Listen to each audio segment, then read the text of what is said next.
আজ মহালয়া অর্থাৎ দেবীপক্ষের শুরু।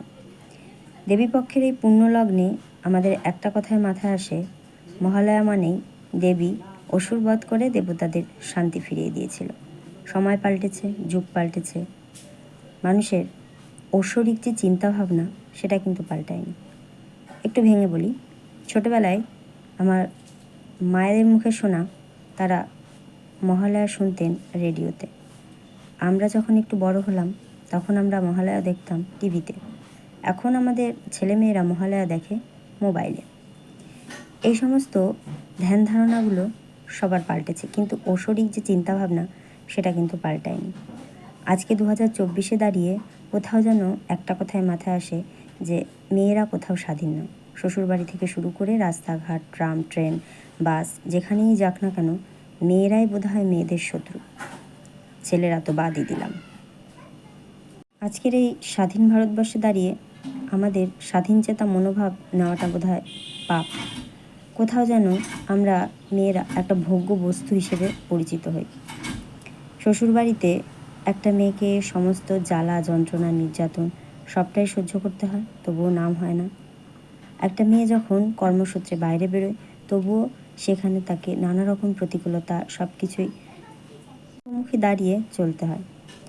একটা কথা খুব ভালোভাবে মন দিয়ে শুনবেন, শ্বশুরবাড়িতে সবাই কিন্তু চায় ঘরের যে বউ সে হোক লক্ষ্মীমন্ত, রূপে লক্ষ্মী, গুণে সরস্বতী।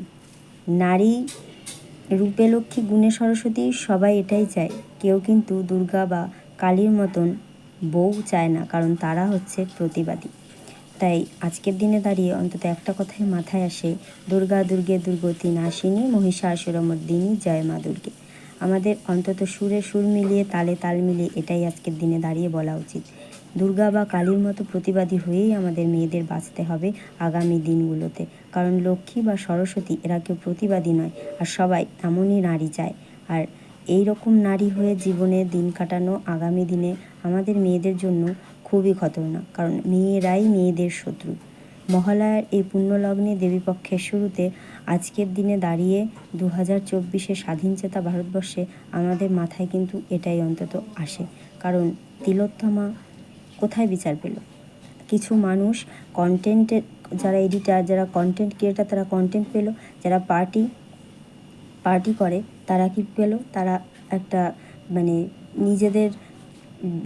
নিজেদের পার্টিটা টিকিয়ে রাখার জন্য একটা জায়গা খুঁজে পেল।